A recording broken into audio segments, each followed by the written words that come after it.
பரலோக பிதாவே, உம்முடைய குமாரனாகிய இயேசுவின் நாமத்தில் இந்த காலை நேரத்தில் உம்முடைய திருமுகத்தை நோக்கி நாங்கள் பார்க்கிறோம். நீர் எங்களோடு கூட பேசும். உம்முடைய நல்ல வார்த்தை வெளிப்படட்டும்.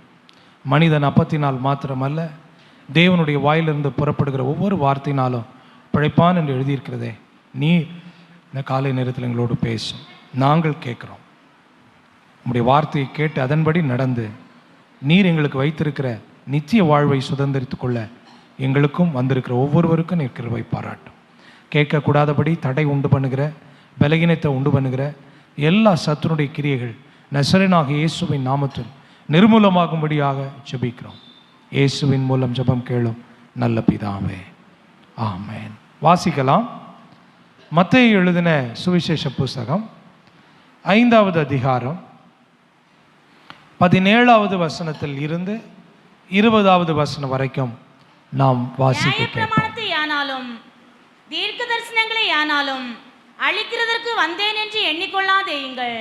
அழிக்கிறதற்கு அல்ல, நிறைவேற்றுகிறதற்கே வந்தேன். வானமும் பூமியும் ஒளிந்து போனாலும் நியாய பிரமாணத்தில் உள்ளதெல்லாம் நிறைவேறும் அளவும் அதில் ஒரு சிறு எழுத்தாகலும் ஒரு எழுத்தின் உறுப்பாகலும் ஒளிந்து போகாது என்று மெய்யாகவே உங்களுக்கு சொல்லுகிறேன். ஆகையால் இந்த கற்பனைகள் எல்லாவற்றிலும் சிறிதானதொன்றையாகிலும் மீறி அவ்விதமாய் மனுஷருக்கு போதிக்கிறவன் பரலோக ராஜ்யத்தில் எல்லாரிலும் சிறியவன் எனப்படுவான். இவைகளை கை கொண்டு போதிக்கிறவனோ பரலோக ராஜ்யத்தில் பெரியவன் எனப்படுவான். வேத பாரகர் பரிசேயர் என்பவர்களுடைய நீதியிலும் உங்கள் நீதி அதிகமாய் இராவிட்டால் பரலோக ராஜ்யத்தில் பிரவேசிக்க மாட்டீர்கள் என்று உங்களுக்கு சொல்லுகிறேன். போதும். அன்பான தேவனுடைய பிள்ளைகளே, மத்தேயு 5ஆம் அதிகாரத்தில் ஆண்டவராகிய இயேசு கிறிஸ்து தேவனுடைய ராஜ்யத்தை பற்றியும் அந்த ராஜ்யத்துக்குரியவர்கள் எப்படிப்பட்டவர்களாக இருக்க வேண்டும் என்பதை பற்றியும் இந்த மத்தேயு 5ஆம் அதிகாரத்தில் அவர் பிரசங்கிக்கிறதை நாம் பார்க்கிறோம். அல்லேலூயா. நீங்களும் நானும் தேவனுடைய ராஜ்யத்துக்குரியவர்களாக இருக்கிறோம். வேதம் சொல்லுகிறது, ஒருவன் ஜலத்தினாலும் ஆவியினாலும் பிறவாவிட்டால் தேவனுடைய ராஜ்யத்தில் பிரவேசிக்க மாட்டான்.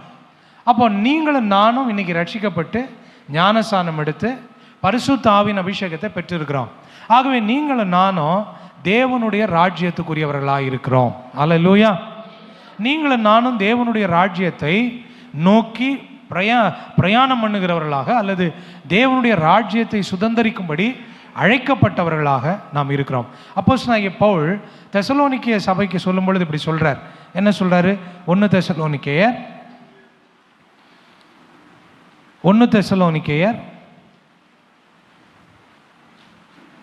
2ஆம் அதிகாரம் 11ஆம் வசனத்தை நம்ம வாசிக்க கேட்போம். மேலும் தம்முடைய ராஜ்யத்திற்கும் மகிமைக்கும் உங்களை அழைத்த தேவனுக்கு நீங்கள் பாத்திரராய் நடக்க வேண்டும் என்று. அடுத்த வசனம், தகப்பன் தன் பிள்ளைகளுக்கு சொல்லுகிறது போல நாங்கள் உங்களில் ஒவ்வொருவனுக்கும் புத்தியும் தேர்தலும் எச்சரிப்பும் சொன்னதை அறிந்திருக்கிறீர்கள். அப்போ இங்க என்ன படிக்கிறோம்? ஆண்டவர் நம்ம எதற்கு அழைத்திருக்கிறார்? நீங்களும் நானும் எதற்கு அழைக்கப்பட்டிருக்கிறோம்? சொல்லுங்கம்மா, எதுக்கு அழைக்கப்பட்டிருக்கிறோம்? தம்முடைய ராஜ்யத்திற்கும் அவருடைய மகிமைக்கும் கர்த்தர் நம்மளை என்ன பண்ணியிருக்கிறாரு? அழைச்சிருக்கிறார். நாம் ஏதோ இந்த உலகத்திலேயே வாழ்ந்து விடுவதற்கல்ல, அவருடைய ராஜ்யத்திற்கும் அவருடைய மகிமைக்கும் கர்த்தர் நம்மை அழைத்திருக்கிறார். அப்போ அந்த ராஜ்யத்தையும் மகிமையையும் நம்ம சுதந்திரிக்கணும்னா அதற்கு பாத்திரவான்களாய் நாம் நடந்து கொள்ளணும்னு அப்போஸ்தலனாகிய பவுல் சொல்றார். தெசலோனிக்கேய சபைக்கு என்ன சொல்றாரு? தேவனுடைய ராஜ்யத்தையும் அவருடைய மகிமையையும் நம்ம சுதந்திரிக்கணும்னா நாம எப்படி நடக்கணுமா? எப்படி வாழணுமா? அதற்கு பாத்திரமாக நம்ம என்ன செய்யணும்? வாழணும். அதை தான் இங்கே ஆண்டவராகிய இயேசு கிறிஸ்து தேவனுடைய ராஜ்யத்துக்குரியவர்களாகிய நாம் அந்த ராஜ்யத்துக்குரியவர்களாக நாம் எப்படி வாழ வேண்டும் என்பதை இந்த மத்தேயு 5ஆம் அதிகாரத்தில் சொல்றார். நிறைய விஷயங்களை சொல்றார். ஆவியில எளிமை உள்ளவர்கள் பாக்கியவான்கள், நீங்களும் நானும் ஆவியில எளிமையா இருக்கணும் அப்படின்னு அடிப்படையாக சொல்ல ஆரம்பித்து நிறைய விஷயங்களை சொல்லிட்டு வர்றார். இதை நம்ம ஒவ்வொரு வாரமும் பார்த்துட்டு வர்றோம். போன வாரத்தில் ஆண்டவர் நம்மகிட்ட என்ன சொன்னார்? நீங்கள் உலகத்துக்கு உப்பாக இருக்கிறீங்க, மலையின் மேல் இருக்கிற பட்டணமாக இருக்கிறீங்க, உலகத்திற்கு ஒளியாக இருக்கிறீங்க அப்படின்னு சொன்னார். அப்போ உப்பாக, மலையின் மேல் இருக்கிற பட்டணமாக, ஒளியாக நீங்களும் நானும் வாழ வேண்டும். அல்லேலூயா. அப்போ தேவனுடைய ராஜ்யத்துக்குரியவர்களாகிய நாம் ஏதோ கிறிஸ்தவங்களை ஆயிட்டோம், நான் ரட்சிக்கப்பட்டுட்டேன், நான் ஞானஸ்நானம் எடுத்துட்டேன், அது போதும் அப்படின்னு இருந்து விடாதபடிக்கு. அப்படி இருந்தால் நம்ம தேவனுடைய ராஜ்யத்தை சுதந்திரிக்க முடியாது. அந்த ராஜ்யத்துக்குரிய சுபாவத்தை நாம் பெற்றுக்கொள்ள வேண்டும். எதை பெற்றுக்கொள்ளணும் சொல்லுங்க? எதை பெற்றுக்கொள்ளணும்? தேவனுடைய ராஜ்யத்துக்குரிய சுபாவத்தை நம்ம என்ன செய்யணும்? பெற்றுக்கொள்ளணும். அதான் ரொம்ப முக்கியம். அல்லேலூயா. அப்போ தேவனுடைய ராஜ்யத்துக்குரிய சுபாவம் எல்லாம் என்ன என்பதை அவர் தொடர்ந்து நம்மகிட்ட பேசிட்டு வர்றதை நம்ம பார்த்தோம். அப்போது அவர் ஒவ்வொரு விஷயத்தையும் சொல்கிறார். அப்போ இதை கேட்கும்போது நம்ம கேட்குறவங்களா மட்டும் இருக்கக்கூடாது, நம்முடைய வாழ்க்கையை கேட்டதற்கு ஏற்ற வண்ணமாக மாற்றுகிறவர்களாக இருக்க வேண்டும். என்னவா இருக்கக்கூடாது சொல்லுங்க? என்னவா இருக்கக்கூடாது? ஆண்டவர் சொன்னார், கேட்கிறவர்களாய் மாத்திரமல்ல அதன்படி செய்கிறவர்களாக இருக்கணும். அதான் ரொம்ப முக்கியம். கர்த்தர் நம்ம கேட்குறோமான்றதையும் பார்க்குறாரு, கேட்டதன்படி செய்கிறோமான்றதையும் பார்க்குறாரு.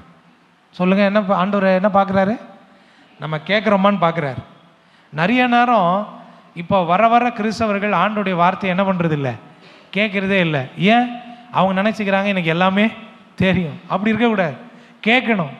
ஆண்டவருடைய வசனம் சொல்லுது, வெளிப்படுத்தின விசேஷம் 1ஆம் அதிகாரம் 3ஆம் வசனத்தில் சொல்றாரு, இந்த தீர்க்க தரிசன வசனங்களை வாசிக்கிறவனும் கேட்கிறவர்களும் இதில் எழுதி இருக்கிறவைகளை கை கொள்ளுகிறவர்களும் பாக்கியவான்கள். காலம் சமீபமா இருக்கிறது. ஏன் ஆண்டவர் சொன்னாரு காலம் சமீபமா இருக்குன்னு? ஏன் சொன்னாரு? ஆண்டவருடைய வருகை சமீபமா இருக்குது. யார் ஆண்டவருடைய வார்த்தையை வாசித்து கேட்டு அதன்படி நடக்கிறாங்களோ அவர்கள் தேவனுடைய ராஜ்யத்தை என்ன பண்ணுவாங்க? அவர் வரும்போது அவருடைய வருகையில் எடுத்துக்கொள்ளப்பட்டு தேவனுடைய ராஜ்யத்தை என்ன பண்ணுவாங்க? சுதந்தரிப்பார்கள். அப்போ தேவனுடைய வார்த்தையை கேட்கிறவர்களாய் மட்டுமல்ல அதன்படி செய்கிறவர்களாக நம்மை ஒப்பு கொடுக்கணும். ஆமென். சரி, இப்படி தேவனுடைய ராஜ்யத்துக்குரியவங்களாக நம்ம இருக்கணும்னா என்னெல்லாம் நம்முடைய வாழ்க்கையில், என்னென்ன சுபாவங்கள்லாம் நம்முடைய வாழ்க்கையில் இருக்கணும் அப்படின்னு அவர் சொல்லிட்டு வர்றார். சொல்லிட்டு வந்த பிறகு இப்போ நம்ம வாசம் இல்லையா 17ஆம் வசனம், அந்த வசனத்தை நீங்கள் படிச்சீங்கன்னா அந்த வசனத்தில் ஆண்டவர் கவனத்தை இப்போ அவர் மேலே திருப்புகிறார். யார் மேலே திருப்புறாரு? இவ்வளோ நேரம் சொன்னார், என்ன சொன்னார்?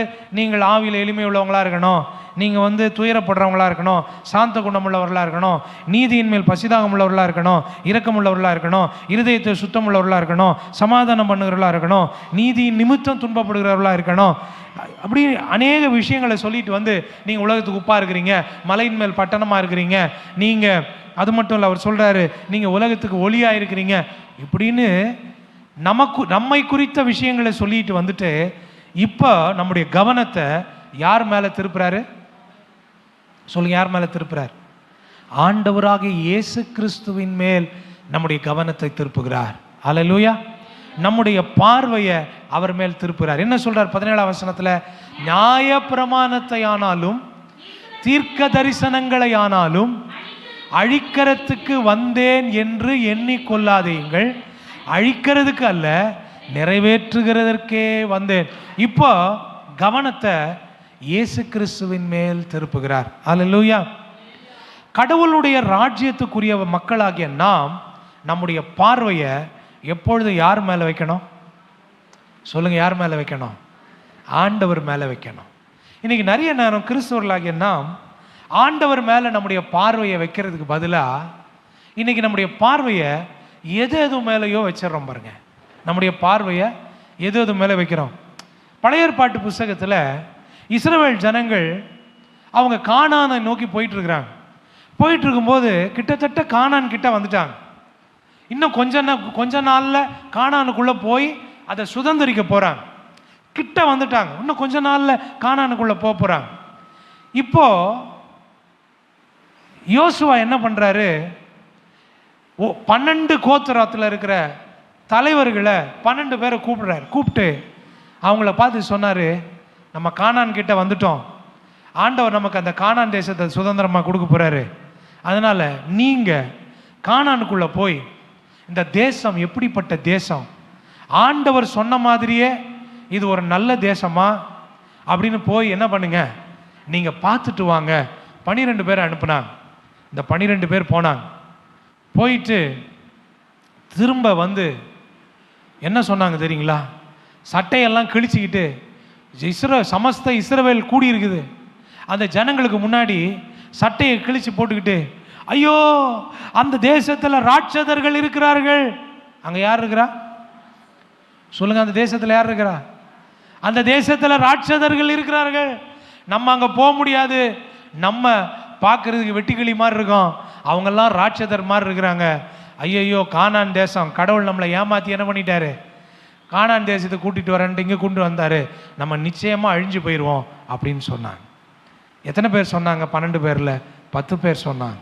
ஆனால் 2 பேர், யோசுவா காலேப், மோசே அனுப்பின பொழுது யோசுவாவும் காலேப்பும் சொன்னாங்க. என்ன சொன்னாங்க தெரியுமா? நல்லா கவனிங்க. இல்லை, ஆண்டவர் நம்ம கூட இருக்கிறார், நம்ம நிச்சயமாக அந்த தேசத்தை நமக்கு சொந்தமாய் சுதந்தரிப்போம். ஹல்லேலூயா. நல்லா கவனிங்க. இந்த போன 12 பேர்ல இவங்களுடைய பார்வை எப்படிப்பட்ட பார்வையா இருந்தது? கடவுளை பார்க்காம இவங்க பிரச்சனையையும் பிரச்சனை உண்டு பண்ணுகிற மனிதர்களையும் அவர்கள் பார்த்தாங்க. நம்ம எப்பவுமே பிரச்சனையையும் பிரச்சனை உண்டு பண்ணுற மனுஷங்களை பார்க்கும்போது நமக்கு அவங்க எப்படி தான் தெரிவாங்க? ராட்சத மாதிரி தான் தெரிவாங்க, நம்மளை பயமுறுத்தத்தான் செய்வாங்க. அதே இயேசுவின் வழியாக அல்லது நம்மை அழைத்து நமக்கு வாக்குத்தத்தத்தை கொடுத்து நம்மளை நடத்திக்கிட்டு வர்ற நம்முடைய ஆண்டவர் மூலமாக அவர் வழியாக நம்ம பார்க்கும்போது அவங்க ராட்சதா தெரிய மாட்டாங்க, சின்ன பிரச்சனையா தெரிவாங்க. ஹல்லேலூயா. இந்த 10 பேருக்கும் 2 பேருக்கும் உள்ள வித்தியாசம் பார்வையில் தான் வித்தியாசம். இவங்க இந்த எதிரிகளை எப்படி பார்த்தாங்க? ராட்சதா தான் பார்த்தாங்க. ஐயோயோ அவ்வளோதான் அப்படின்னு பார்த்தாங்க. ஆனால் 2 பேர், யோசுவா காலேப் எப்படி பார்த்தாங்க? ஆண்டவர் அவங்கள அந்த தேசத்தை சுலபமாக நம்முடைய கையில் என்ன பண்ணுவாங்க? கர்த்தர் கொடுப்பார், நாம் ஜெயிப்போம், கர்த்தர் நம்ம கூட இருக்கிறார். ஹல்லேலூயா. இன்னைக்கு நம்முடைய பார்வை எப்படி இருக்கிறது? நமக்கு விரோதமாக வர்ற பிரச்சனைகளையும் நமக்கு விரோதமாக இருக்கிற சத்துருக்களையும் ஒரு பெரிய ஆளாக ஒரு பெரிய ராட்சதமாக பார்க்குறோமா? இல்லைன்னா ஆண்டவர் என் கூட இருக்கிறார். ஆண்டவர் சொன்னார், உலகத்தின் முடிவு பரிந்தமும் சகல நாட்களிலும் நான் உங்களோடு கூட இருக்கிறேன் என்று சொன்ன ஆண்டவருடைய அவரை நம்பி காரியங்களை பார்க்க. நம்ம எப்பவுமே ஆண்டவர் வழியாக பிரச்சனையை பார்த்தோன்னு வச்சிங்களேன், பிரச்சனையாகவே தெரியாது, அது சின்னதாக தெரியும். ஏன்னா பிரச்சனையை காட்டிலும் பெரியவர் நம்முடைய ஆண்டவர். எத்தனை பேர் ஒத்துக்கிறீங்க? ஹல்லேலூயா. பிரச்சனைகளை காட்டிலும் பிரச்சனை உண்டு பண்ணுகிற மனிதர்களை காட்டிலும் வல்லமை உடையவர் பெரியவர் நம்முடைய ஆண்டவர். ஆமென். ஹல்லேலூயா. அப்ப நம்முடைய பார்வை எப்பொழுதும் ஆண்டவர் மேல இருக்கணும், பிரச்சனையின் மேல இருக்க கூடாது, பிரச்சனை உண்டு பண்ற மனிதர்கள் மேல இருக்க கூடாது. பிரச்சனை காட்டிலும் பெரியவராயிருக்கிற அற்புதங்களை அதிசயங்களை ஏராளமாய் தாராளமாய் செய்கிற நம்முடைய ஆண்டவர் மேல் நம்முடைய பார்வை இருக்க வேண்டும். ஹல்லேலூயா. இதுதான் ராஜ்யத்துக்குரியவர்களுடைய பார்வை. ஆண்டோடைய ராஜ்யத்தை ஆண்டவர் சொன்னா, நான் உங்களுக்கு ராஜ்யத்தை கொடுக்குறேன், கானான் தேசத்தை உங்களுக்கு கொடுக்குறேன் அப்படின்னு சொன்னா, நீங்க போய் பார்க்க, உங்க வேலை என்ன தெரியுமா? கர்த்தர் சொன்ன வாக்கு தத்தத்தை போய் அது விசுவாச கண்களில் பார்க்கணும். கர்த்தரை நம்பி அவரை சார்ந்து நம்ம பார்க்கும்போது மலை போன்ற பிரச்சனைகளும் மடுவு போல நமக்கு முன்பாக நிற்கும். ஹல்லேலூயா. நீங்க நடுவில் இருக்கிற ஆண்டவரை எடுத்துட்டு எந்த பிரச்சனையும் பார்த்தீங்கன்னா அது சின்ன பிரச்சனை கூட பெருசாக தான் தெரியும். ஆனால் ஆண்டவரை முன்னாடி நிறுத்திட்டு அவர் வழியா பார்க்கும்போது பெரிய பிரச்சனையும் சின்னதாக மாறிடும். வேதம் சொல்லுகிறது, பெரிய பர்வதமே நீ செருபாபேலுக்கு முன்னாடி நீ எம்மாத்திரம், நீ செருபாபேலுக்கு முன்பாக நீ சமபூமி ஆவாய். வசனம் சொல்லுது, பெரிய பர்வதமே நீ எம்மாத்திரம். ஒருவேளை நமக்கு முன்னாடி பெரிய பிரச்சனை இருக்கலாம், பண தேவை என்கிற பெரிய பிரச்சனை, பொருளாதார தேவை அல்லது பொருளாதார தேவை என்கிற பெரிய பிரச்சனை, வியாதி என்ற பிரச்சனை, பிசாசின் போராட்டம் என்கிற பெரிய பிரச்சனை எல்லாம் நமக்கு முன்னாடி பெருசா நிக்கலாம். ஆனா ஆண்டவர் சொல்றாரு, நீ பெரிய பர்வதமே, நீ எம்மாத்திரம், நீ செருபாபேலுக்கு முன்பாக சமபூமி ஆவாய். கையை தட்டி கர்த்தரை ஸ்தோத்திரம் பண்ணலாமா? நீங்களும் நானும் செருபாபேலை போல இருக்கிறோம்.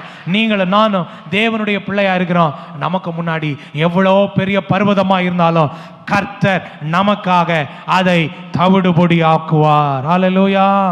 ஆண்டவர் சொன்னாரு, கோணலானவைகளை செவையாக்குவேன். ஹல்லேலூயா, ஹல்லேலூயா. கோணலானவைகளை செவையாக்குவேன்.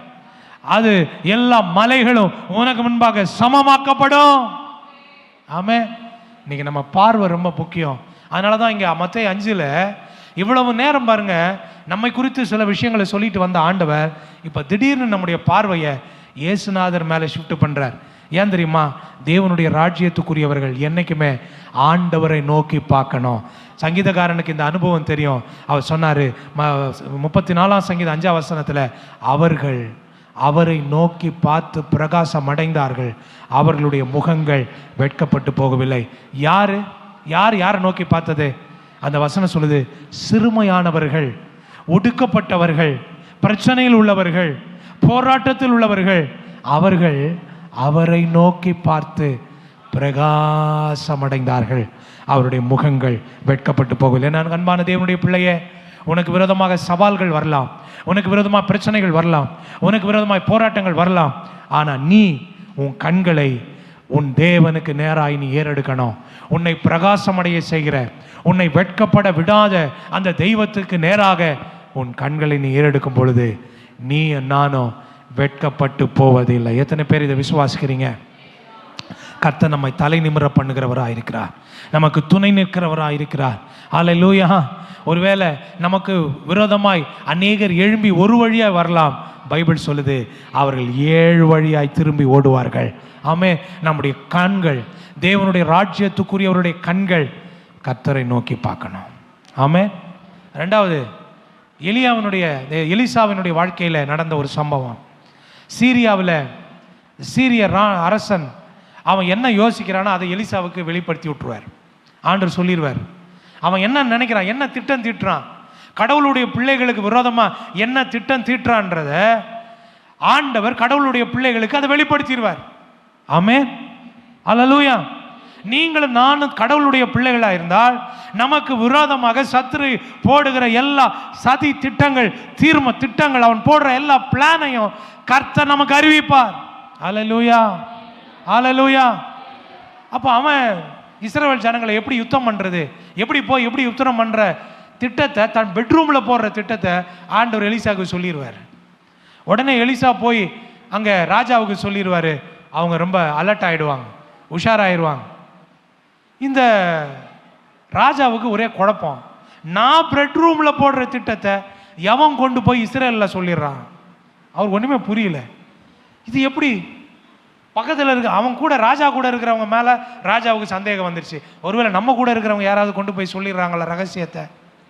அப்போ தான் கூட இருந்த ஒருத்தன் சொன்னான், அப்படிலாம் ஒன்றும் இல்லை ராஜா, இஸ்ரேலில் அங்கே ஒருத்தன் இருக்கான், தீர்க்கதரிசி ஒருத்தன் இருக்கான், நீ பெட்ரூமில் நினைக்கிறத கூட கடவுள் அவனுக்கு என்ன பண்ணிடுறாரு, சொல்லிடுவார். உடனே இவன் பாருங்க முட்டாள்தனமா உடனே இராணுவத்தை அனுப்புகிறான், நீ போ அவனை பிடிச்சி கூட்டிகிட்டு வாங்க, இங்கே அவனை கூட்டிகிட்டு வந்து சிறையில் போட்டோம்னா அந்த ஜனத்தை ஈஸியாக நம்ம ஜெயிச்சிடலாம், அந்த ராஜாவை ஜெயிச்சிடலாம்.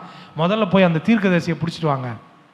இராணுவம் போய் எலிசாவை அவனுடைய வீட்டை சுற்றி இராணுவம் இறங்கி நிற்கிது. இந்த எலிசாவுடைய வேலைக்காரன் திடீர்னு காலையில் எழும்பி கதவை திறந்துட்டு வெளியே வர்றான் பாருங்க. வந்து பார்த்தா ஒரே இராணுவம் நின்றுட்டு இருக்கு. வந்த வேகத்தில் திரும்பி அலறி அடிச்சுட்டு ஓடுறான். எலிசாவின்ட்ட ஓடுறான். ஐயா, அவ்வளோதான், நம்ம முடிஞ்சிச்சு கதை, நம்மளை பிடிக்கிறதுக்கு இராணுவம் வந்துருச்சு, நம்மளை பிடிக்கிறது என்ன வந்துருச்சு, இராணுவம் வந்துருச்சு. நிறைய நேரம் இந்த எலிசாவின் வேலைக்காரனை போல தான் நம்மளும் இருக்கிறோம். நம்ம எப்போவுமே கூட இருக்கிற ஆண்டவரை பார்க்குறதே கிடையாது, கூட இருக்கிற சர்வ வல்லமையுள்ள ஆண்டவரை நம்ம பார்க்குறதே கிடையாது. எப்போ கதவை திறந்தாலும் எதை தான் பார்த்துக்கிட்டு இருக்கோம்? நம்ம சொல்லுங்கள், எதை பார்த்துக்கிட்டு இருக்கோம்? பிரச்சனையே பார்த்துக்கிட்டு இருக்கிறோம், பிரச்சனையே பார்த்துக்கிட்டு இருக்கான். நம்ம எதை பார்க்கறது இல்லை, பிரச்சனைகளை காட்டிலும் பெரிய ஆண்டவரை பார்க்கறது இல்லை. இந்த மனுஷன் பாருங்க வெளியே வந்து அதை தான் பார்த்தான். உடனே உள்ளே இருந்து எலிசா ரொம்ப கூலாக வெளியே நடந்து வர்றார். நம்ம எப்படி இருக்கணும் தெரியுமா? இந்த எலிசாவை போல ஆவிக்குரியவங்களா இருக்கணும். எலிசாவின் பார்வையை போல ஆவிக்குரிய பார்வை நமக்கு இருக்கணும். ஆமே. ஏன்னா எலிசாவுக்கு தெரியும், எனக்கு விரோதமாய் உருவாக்கப்படுகிற எந்த ஆயுதமும் வாய்க்காதே போகும். எத்தனை பேர் விசுவாசிக்கிறீங்க? அல்லேலூயா, அல்லேலூயா. நமக்கு அப்படிப்பட்ட ஒரு விசுவாச பார்வை நமக்கு இருக்கணும். நீங்கள் ஆண்டவர்கிட்ட கேட்கணும், நம்ம ஆண்டவர் எனக்கு ஒரு விசுவாச பார்வையை கொடுங்க. என் கண் இந்த எலிசாவினுடைய வேலைக்காரனுடைய கண்ணு மாதிரி இருக்கக்கூடாது. எப்போ பார்த்தாலும் பிரச்சனையே எப்போவுமே பிரச்சனையை பார்த்துக்கிட்டே இருந்தால் நமக்கு நிம்மதியே இருக்காது, இருக்கிற சமாதானம் போயிடும். ஆனால் விசுவாச கண்களில் ஆண்டவர் இருக்கிறதையும் அவர் நம்மோடு கூட இருக்கிறதையும் நம்ம பார்க்கும்போது நமக்கு சமாதானம் உண்டாயிருக்கும். அல்லேலூயா. எலிசா கூலாக வந்து இந்த வேலைக்காரனை பார்த்து சொல்கிறாரு. வேலைக்காரனை பார்க்குறாரு, என்னப்பா பிரச்சனை, ஏன் இப்படி பதட்டப்படுற, ஏன் டென்ஷனாக இருக்கிற, ஏன் கை காலெலாம் உனக்கு ஒரு இடத்துல நிற்க மாட்டேங்குது, என்ன உன் பிரச்சனை? அவன் சொன்னான், ஐயா நம்மளை சுற்றி எதிரிகள் வந்துட்டாங்க, அவ்வளோதான், நம்ம கதை முடிஞ்சிச்சு. ரொம்ப சீரியஸாக பேசிகிட்டு இருக்கான். அப்போ எலிசா சொன்னார், கொஞ்சம் இருப்பா. ஆண்டவரை நோக்கி ஜெபம் பண்ணுறார். ஆண்டவரே தயவு செய்து இவன் இத்தனை வருஷம் என் கூட இருந்து இவன் கண்ணு திறக்கப்படாமல் இருக்க, ஆண்டவரே இவன் கண்ணை கொஞ்சம் தயவு செய்து திறந்து விடுங்க. எந்த கண்ணு? ஏற்கனவே கண்ணு திறந்து தான் இருக்கு. என்ன கண் இல்லை அவனுக்கு? விசுவாச கண் இல்லை, ஆவிக்குரிய பார்வை இல்லை. ஆண்டவர்கிட்ட ஜெபம் பண்ணுறார். இப்போ ஆண்டவர் அவன் ஆவிக்குரிய பார்வையை திறக்கிறார். திறந்தா இப்போ அந்த இராணுவம், இவங்களை பிடிக்க வந்த இராணுவம் முன்னேறி வராதபடிக்கு இவங்களை பாதுகாக்கிறதுக்கு ஏற்கனவே ஆண்டவர் பரலோக சேனையை கர்த்தர் அனுப்பிட்டார். அல்லேலூயா. இப்போ அவங்க சேனையை அவங்க வீட்டை சுற்றிலும் பரலோக சேனை காவலுக்கு நின்று அவங்கள பத்திரமா பார்த்துக்கிட்டு இருக்கு. வீட்டுக்கிட்ட வரைக்கும் வந்த இந்த எதிரியால வீட்டுக்குள்ள உள்ள வர்றதுக்கு எவ்வளோ நேரம் ஆகும்? ஆனால் உள்ள வர முடியல. இது கூட யாருக்கு புரியல? வேலைக்காரனுக்கு புரியல. நல்லா கவனிங்க, இப்போதான் இவனுக்கு புரியுது. ஓஹோ, இவ்வளோ பதட்டப்பட்டோம் நம்ம. ஆனால் இந்த ஊழியக்காரன், இந்த எலிசா கொஞ்சம் கூட பதட்டப்படாமல் இவர் நிம்மதியாக இருக்கிறதுக்கு காரணம் இவருடைய கண் திறந்திருக்கு, விசுவாச பார்வை இவருக்கு தெரிஞ்சிருக்குது.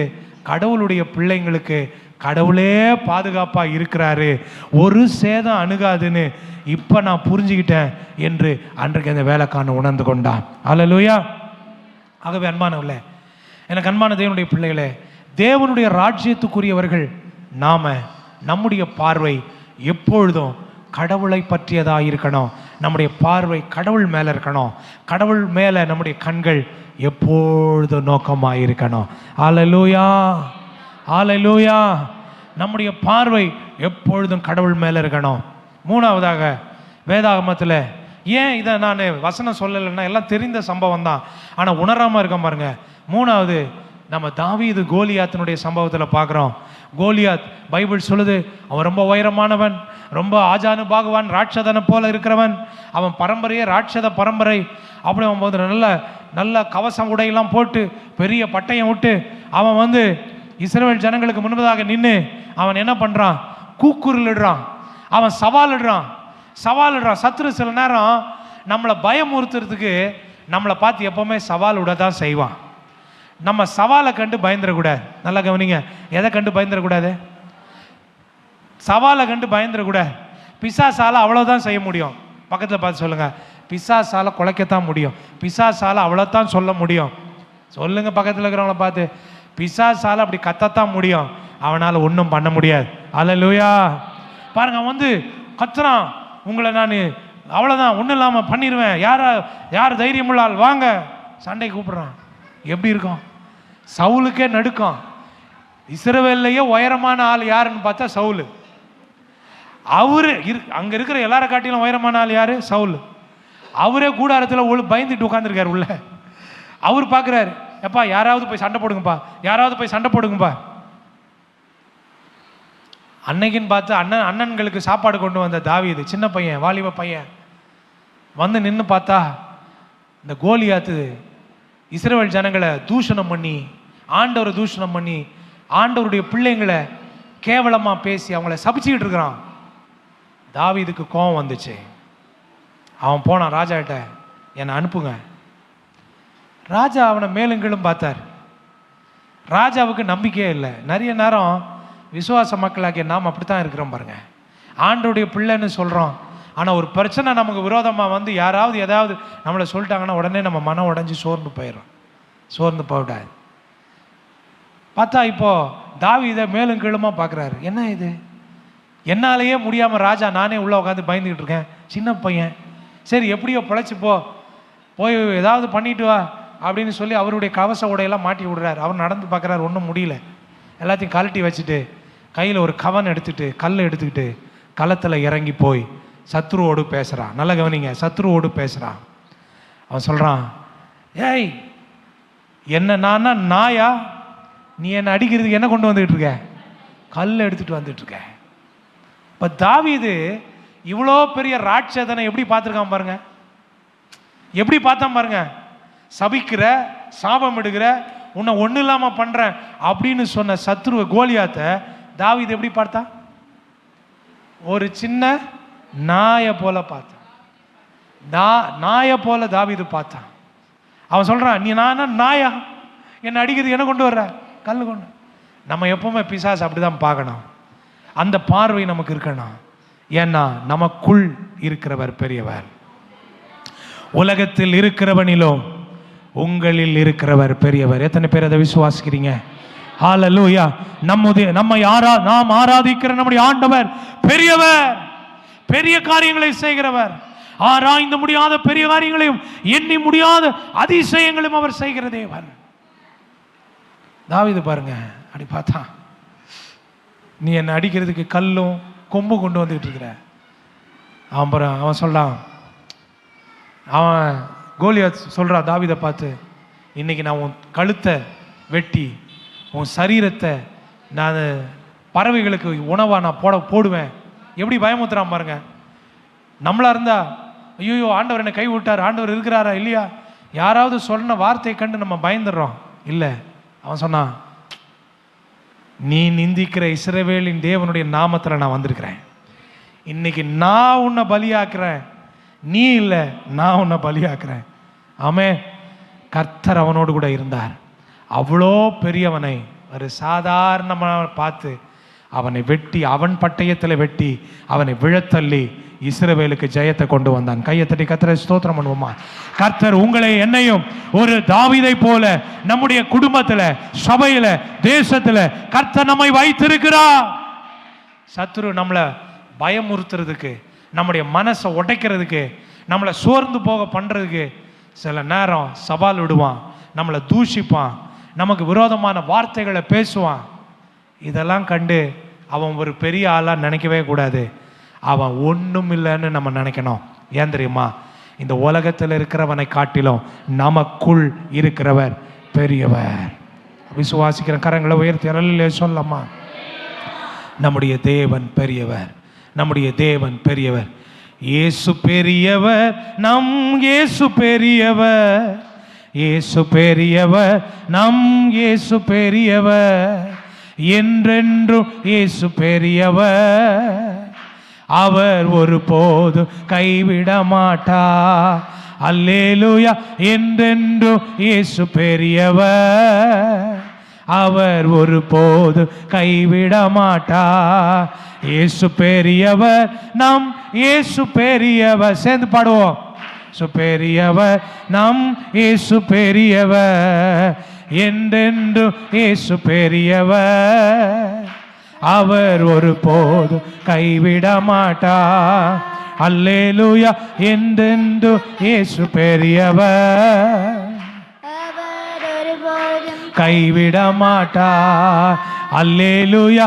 என்றென்றும் இயேசு பெரியவர், அவர் ஒருபோது கைவிட மாட்டார். இயேசு பெரியவர், நம் இயேசு பெரியவர், இயேசு பெரியவர், நம் இயேசு பெரியவர், இயேசு பெரியவர், நம் இயேசு பெரியவர், இயேசு பெரியவர், நம் இயேசு பெரியவர், என்றென்று இயேசு பெரியவர். அவர் ஒருபோது கைவிட மாட்டார்.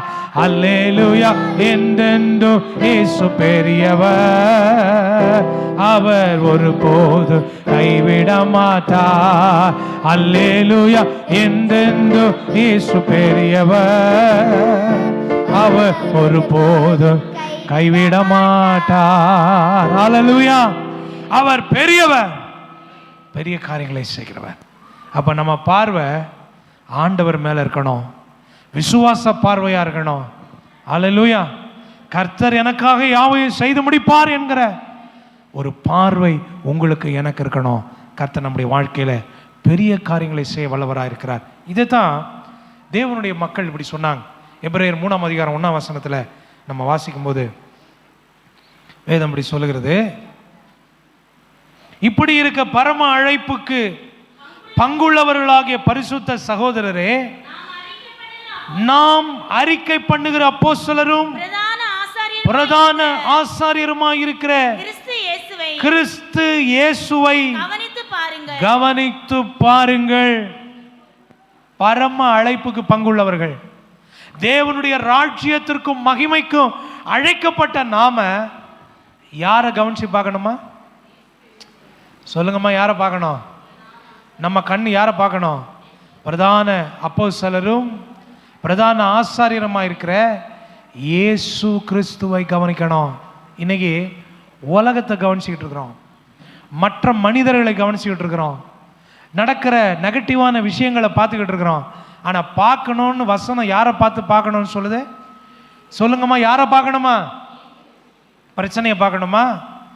நமக்கு விரோதமா இருக்கிற சவால்களை பார்க்கணுமா? நமக்கு விரோதமா இருக்கிற போராட்டங்களை பார்க்கணுமா? யாரை கவனிக்கணுமா? அந்த வசனத்தை திரும்ப வாசிக்கலாம். இப்படி இருக்க பரம அழைப்புக்கு பங்குள்ளவர்களாகிய, எப்படி இருக்க மேல இருக்கிற வசனம் படிச்சீங்கன்னா, ஆதலால் அவர் தாமே சோதிக்கப்பட்டு பாடுபட்டதினாலே அவர் சோதிக்கப்படுகிறவர்களுக்கு உதவி செய்ய வல்லவராக இருக்கிறார். நமக்கு உதவி செய்ய வல்லவராக ஆண்டவர் எல்லா சூழ்நிலையிலும் இருக்கிறதுனால தேவனுடைய ராஜ்யத்திற்கு அழைக்கப்பட்ட நாம் யாரை கவனிச்சு பார்க்கணும்?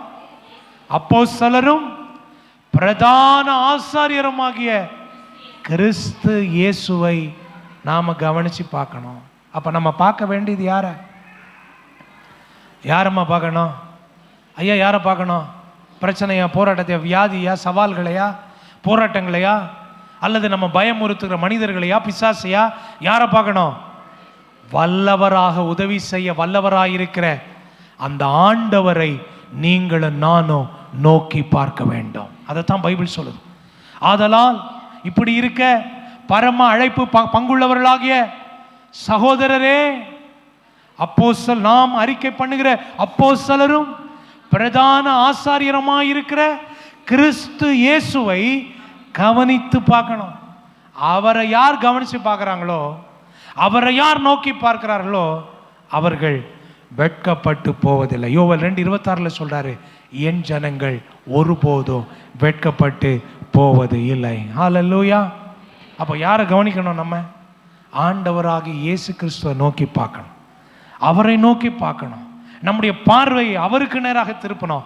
தேவனுடைய ராஜ்யத்துக்குரியவர்கள் ஆண்டவரை நோக்கி, இயேசுவை நோக்கி, நாம் அறிக்கை பண்ணுகிற அப்போஸ்தலரும் பிரதான ஆசாரியருமாயிருக்கிற இயேசு கிறிஸ்துவை கவனித்து பார்க்க கடமைப்பட்டிருக்கிறோம். இன்னொரு வசனத்தை கூட வாசிக்கலாம்.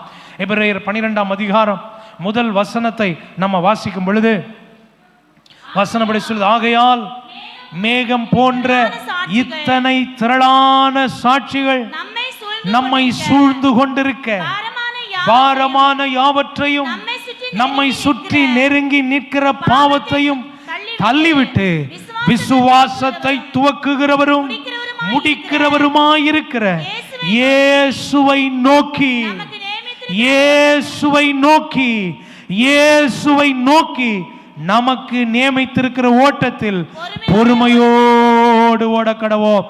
அல்லேலூயா. ஆண்டவர் இங்க என்ன சொல்றாரு? மேகம் போன்ற இத்தனை திரளான சாட்சிகள் எந்த சாட்சிகளை சொல்றாரு? 11ஆம் அதிகாரத்தில் சொல்லப்பட்ட சாட்சிகள். ஆதியாகம புஸ்தகத்தில் இருந்து வேதத்தில் சொல்லப்பட்ட தேவ மனிதர்கள், அவங்களுக்கு விரோதமாய் சத்துரு எழும்பினார், அவர்களுக்கு விரோதமாய் பிரச்சனை வந்தது, அவர்களுக்கு விரோதமாய் பிசாசு குக்கரித்தான், அவன் கூக்குரலிட்டான், சத்தம் போட்டான். பிசாசால சத்தம் தான் போட முடியும். நல்லா கவனிச்சிங்க, பிசாசு சத்தம் தான் போட முடியும், ஆனா தேவ பிள்ளைகள் ஜெயம் எடுக்கிறவர்களா இருப்பார்கள். அல்லேலூயா. கர்த்தர் அவர்கள் தலையை உயர பண்ணுவார், கர்த்தர் அவர்கள் தலையை நிமிர பண்ணுவார். 11ஆம் அதிகாரத்தில் பழைய ஏற்பாட்டில் ஆதியாகம புஸ்தகத்திலிருந்து எல்லா தேவ பிள்ளைகளை பற்றிய சாட்சி. பிரச்சனை அவங்களுக்கு வந்ததுங்க, போராட்டம் அவங்க வந்தது. பிசாசு அவர்களுக்கு விரோதமாய் எழும்பினான், பிசாசு அவர்களுக்கு விரோதமாய் சத்தம் போட்டான், பிசாசு அவர்களுக்கு விரோதமாய் புலம்பினான், பிசாசு அவர்களுக்கு விரோதமாய் அவன் என்ன பண்ணான் தெரியுங்களா? கண்ணி கதறினான். கர்த்தர் அதையெல்லாம் வெற்றியாய் மாற்றினார். அல்லேலூயா, அல்லேலூயா. அப்படிப்பட்ட ஆண்டவர் இந்த சாட்சிகளுடைய வாழ்க்கையில கர்த்தர் துணை நின்று அற்புதத்தை செய்த ஆண்டவர் நம்மோடு கூட இருக்கிறார். அல்லேலூயா, நம்மோடு கூட இருக்கிறார். அதனால நம்மளை சுத்தி பல பாரங்கள் வரலாம். அங்க அதான் வசனம் சொல்லுது. அவர் சொல்றாரு, நம்மை சூழ்ந்து கொண்டிருக்க பாரமான யாவற்றையும், நம்மை சுற்றி நெருங்கி நிற்கிற பாவத்தையும் தள்ளிவிட்டு. அல்லேலூயா.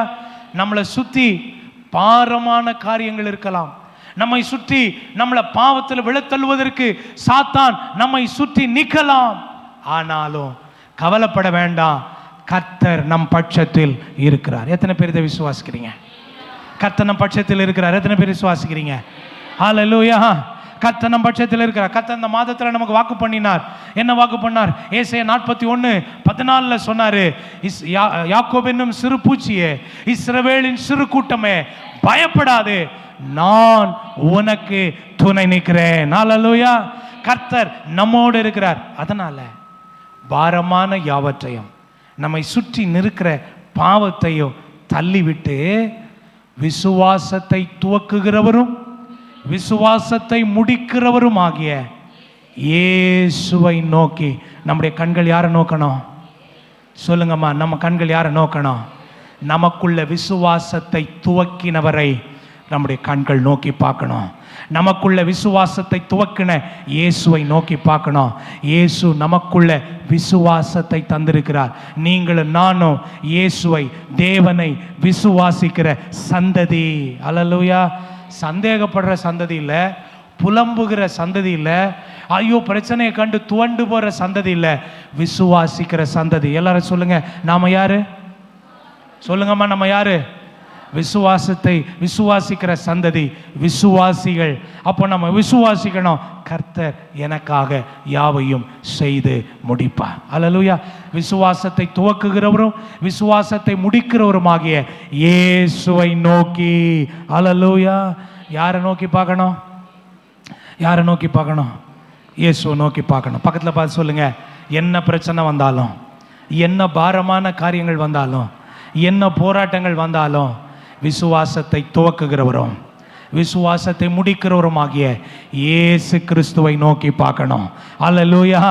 இயேசு கிறிஸ்துவை நோக்கி பார்க்கணும். ஏன்னா அவர் நம்முடைய பட்சத்தில் இருக்கிறார். அவர் நம்மோடு கூட டிராவல் பண்றார். விசுவாசத்தை நமக்குள்ள ஆரம்பித்தவர் நம்மோடு கூட வந்து நம்மை கொண்டு விசுவாசத்தை முடிக்க அவர் வல்லவராக இருக்கிறார். அவரை நாம் நோக்கி பார்க்கணும். அல்லேலூயா, அல்லேலூயா, அல்லேலூயா. அவரை நோக்கி பார்க்கணும். வேதம் சொல்லுகிறது, வசனம் சொல்லுது, விசுவாசத்தை துவக்கிறவரும் முடிக்கிறவருமாகிய இயேசுவை நோக்கி நமக்கு நியமித்திருக்கிற ஓட்டத்தில் பொறுமையோடு ஓடக்கிறோம். இந்த வாழ்க்கையில் பிரச்சனைகள் வரலாம், போராட்டங்கள் வரலாம்.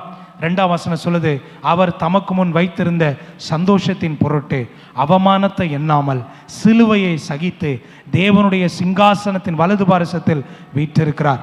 ஆகையால் நீங்கள் இளைப்புள்ளவர்களாய் உங்க ஆத்துமாக்களில் சோர்ந்து போகாதபடிக்கு தமக்கு விரோதமாய் பாவிகளால் செய்யப்பட்ட இவ்விதமான விபரீதங்களை சகித்த அவரையே நினைத்து கொள்ளுங்கள். அல்லேலூயா. ஆண்டவர் என்ன சொல்றாரு?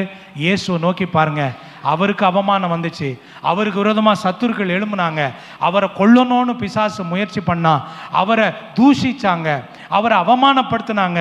இதெல்லாம் யாருக்கு நடந்தது? நம்ம ஆண்டவராக இயேசு கிறிஸ்துக்கு நடந்துச்சு. ஆனாலும் பைபிள் சொல்லுது, அவர் எல்லாவற்றையும் வெற்றி சிறந்தார். கையை தட்டி கர்த்தரை ஸ்தோத்திரம் பண்ணலாமா? எல்லாவற்றையும் ஜெயித்தார். அவர் தோற்று போகவில்லை. சிலுவையில் எல்லாவற்றையும் ஜெயித்தார். சத்துருவினுடைய எல்லாவித சதி மோச ஆலோசனைகள், பிசாசின் தலையை சிலுவையில் நசுக்கி அவர் ஜெயித்தார். அல்லேலூயா. ஆனால் ஆண்டவர் சொல்லாரு, அவரை பாரு, அவர் ஜெயித்தது போல நீயும் ஜெயிக்கிறவனாய் இருப்பாய். அல்லேலூயா. உனக்கு விரோதமாக சத்துரு எழும்புவான், உனக்கு விரோதமாக பிசாசு எழும்புவான், உனக்கு விரோதமாக பிசாசு போராடுவான், உனக்கு விரோதமாக குக்கரிப்பான், சத்தம் போடுவான். பற்றி கவலைப்படாத, நீ அவரை பார், அவர் ஜெயித்தது போல நீயும் போராடு.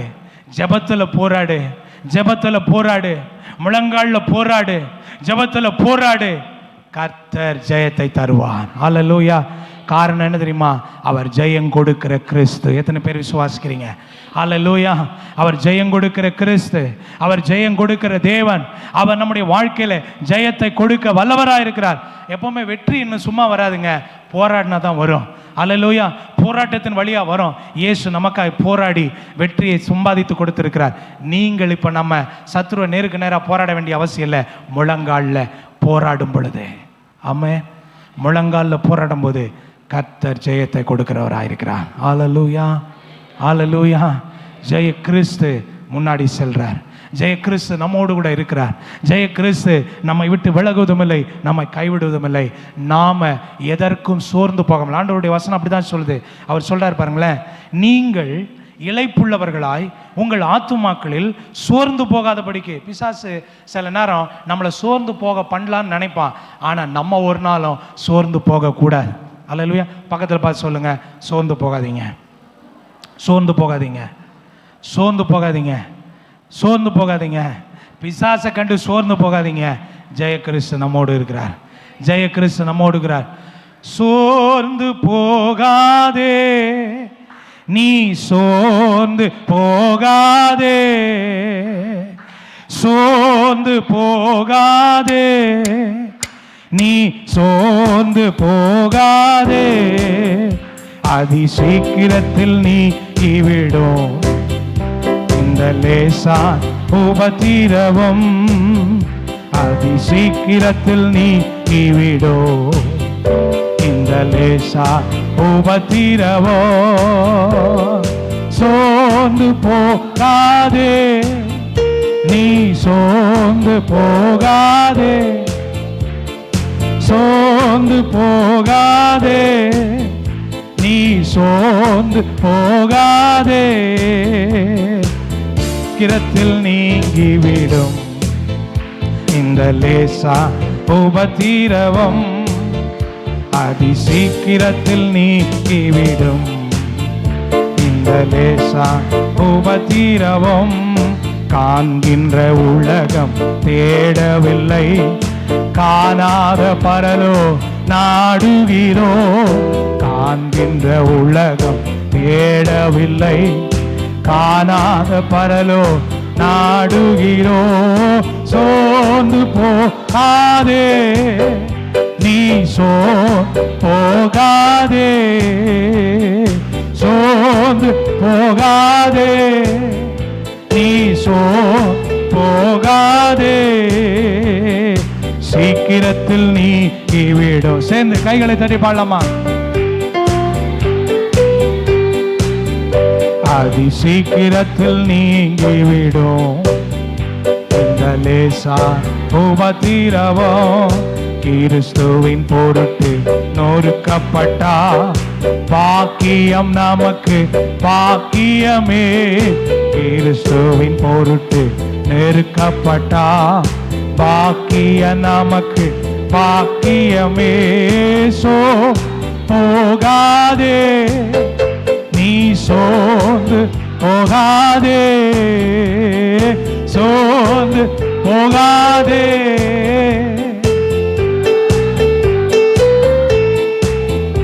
அதி சீக்கிரத்தில் நீங்கிவிடும் இந்த லேசா உபத்திரவம். அதி சீக்கிரத்தில் நீக்கிவிடும் இந்த லேசான உபத்திரவோ. கடைசியா ஒன்று சொல்லி நான் முடிக்க போகிறேன். தொடர்ந்து இந்த சத்தியத்தை அடுத்த வாரத்திலேயே நம்ம தொடர போகிறோம். இதில் நிறைய நம்ம கவனிக்க வேண்டிய விஷயங்கள் நிறைய இருக்கிறது. ஆகவே கடைசியாக ஒரு வசனத்தை சொல்லி நான் முடிக்கிறேன். தேவனுடைய ராஜ்யத்துக்குரியவர்கள் எல்லா சூழ்நிலைகளும் ஆண்டவரை நோக்கி பார்க்கணும். அல்லேலூயா. ஆண்டவரை நோக்கி பார்க்கணும். பிரச்சனையை பார்க்கக்கூடாது, போராட்டங்களை பார்க்கக்கூடாது. ஆண்டவரை மட்டும் நோக்கி பார்க்கறதோடு நிறுத்திடாம ஆண்டவரை பற்றி மற்றவர்களுக்கும் நாம் அறிவிக்கிறவர்களாக இருக்கணும். அல்லேலூயா. அது ரொம்ப முக்கியம். ஆண்டவரை நோக்கி பார்த்து அவர் எப்படிப்பட்டவர், அவர் என்னெல்லாம் செய்கிறார், இதெல்லாம் நம்ம மற்றவர்களுக்கு அறிவிக்கணும். நம்ம வெறும் ஆண்டவரை மட்டும் என் பிரச்சனையில் பார்க்குறேன், ஆண்டவரை நோக்கி பார்க்குறேன், ஆண்டவர் எனக்கு பெரிய காரியங்களை செய்வார்னு ஆண்டவரை மட்டும் பார்த்துட்டு அதோட நம்ம கிறிஸ்தவ வாழ்க்கையை முடிச்சிடக்கூடாது. ஆண்டவரை பார்த்த நாம இயேசுவை மற்றவர்களுக்கு அறிவிக்கணும். இங்கே இந்த ஆராதனைக்கு வந்திருக்கிற நம்ம எல்லாரும் மற்றவர்களுக்கு ஆண்டவர் அறிவித்து ஆத்தும ஆதாயம் செய்கிறவர்களாக இருக்கணும். இதைத்தான் சீஷர்கள் செஞ்சாங்க, அப்போஸ்தலர் செஞ்சாங்க, ஆதி திருச்சபை செஞ்சாங்க. அவங்க ஆண்டவரை தான் அவங்கள நோக்கி பார்த்தாங்க, ஆண்டவர் இயேசுவை நோக்கி பார்த்தாங்க. நோக்கி பார்த்தது மட்டும் இல்லை, அவர்கள் ஆண்டவரை நோக்கி பார்த்து அவர்கள் ஆண்டவரை பற்றி மற்றவர்களுக்கு அறிவித்தார்கள், ஆத்துமாக்களை ஆதாயப்படுத்தினார்கள், அவர்களை சபையில் கொண்டு வந்து சேர்த்தார்கள். நீங்களும் நானும் அதை செய்யணும். ஆண்டவரை விசுவாசிக்கிறேன், நான் ஆண்டவரை மட்டுமே பார்க்கிறேன்னு சொல்றவங்க சும்மா இருக்க மாட்டாங்க. ஆண்டவராகிய இயேசு கிறிஸ்துனுடைய காரியங்களை மற்றவர்களுக்கு சொல்லுவாங்க, ஆத்தும ஆதாயம் செய்வாங்க, ஆண்டவருக்காக சேவை செய்கிறவர்களா இருப்பாங்க. இதை நீங்க எங்க பார்க்கலாம்? 1 யோவான் 1ஆம் அதிகாரம் 1-2 வசனங்களை நம்ம வாசிக்கும் பொழுது, 3 வசனங்களை வாசிக்கும் போது நம்ம இங்க பார்க்கிறோம்.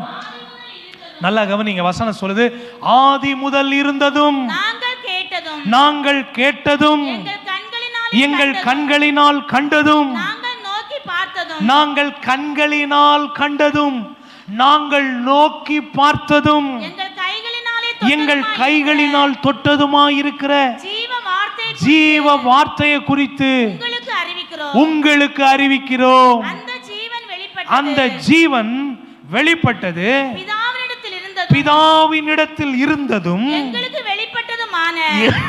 எங்களுக்கு வெளிப்பட்டதுமான நித்தியமாயிருக்கிற அந்த ஜீவன், நல்லா கவனிங்க, நாங்கள் பார்த்து நாங்கள் கண்டு அதை குறித்து சாட்சி கொடுத்து அதை உங்களுக்கு அறிவிக்கிறோம்.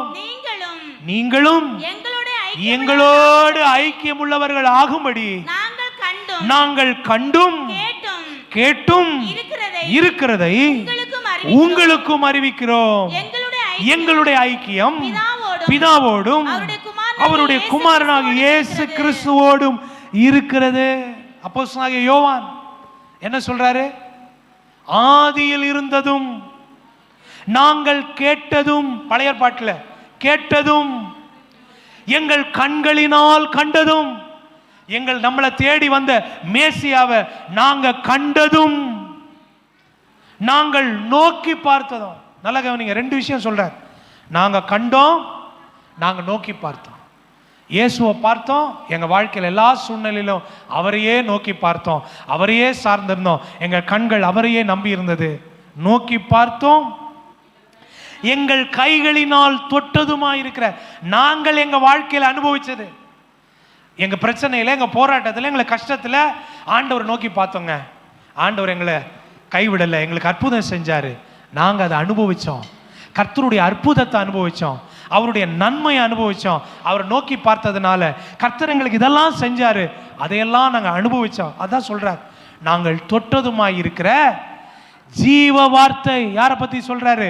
இயேசுவை பத்தி சொல்றார். இந்த ஜீவ வார்த்தையை குறித்து நாங்க எங்களோட புதைச்சி வச்சுக்கல, நாங்க உங்களுக்கு அறிவிச்சோம். என்ன சொன்னாரு? என்ன சொன்னாருமா? நான் உங்களுக்கு அறிவிச்சோம். அடுத்த வசனத்திலே சொல்றாரு, நான் அந்த ஜீவனை குறித்து சாட்சி கொடுத்தோம், உங்களுக்கும் அறிவிக்கிறோம். பார்த்தீங்களா? 2வது வசனத்தில் சொல்றார், உங்களுக்கும் அறிவிக்கிறோம். 3வது வசனத்தில் சொல்றாரு, நீங்கள் எங்களோடு ஐக்கியமாகும்படி. ஆத்துமாதாயம் அவர் செய்கிறாரு. நாங்கள் மட்டும் பிரச்சனையில் ஆண்டவர் நோக்கி பார்த்தோம், பிரச்சனையிலேருந்து வெளியே வந்துச்சு, சாட்சி சொல்லிட்டோம், அதோட எங்கள் கதை முடிஞ்சிச்சு. இல்லை, நாங்கள் பெற்ற இந்த இன்பத்தை, நன்மையை, ஆசீர்வாதத்தை, இயேசு எங்கள் வாழ்க்கையில் செய்த ரட்சிப்பை நாங்கள் உங்களுக்கு அறிவிக்கிறோம். நீங்களும் எங்களோடு கூட ஐக்கியமாகும்படி. அல்லேலூயா. சபைக்கு கூட்டிகிட்டு வர்றாங்க, சபை கூட்டிகிட்டு வர்றார், சுவிசேஷத்தை சொல்லி ஆத்துமாதாயம் பண்ணி அவர் சபை கூட்டிகிட்டு வர்றார். அல்லேலூயா. நீங்களும் எங்களோட ஐக்கியமாகும்படி நாங்கள் உங்களுக்கு அறிவிக்கிறோம். எங்களுடைய ஐக்கியம் பிதாவோடும் அவருடைய குமாரனாகிய இயேசு கிறிஸ்துவோடும் இருக்கிறது. அல்லேலூயா. அப்போது நம்ம கவனிக்க வேண்டிய 2 விஷயம்.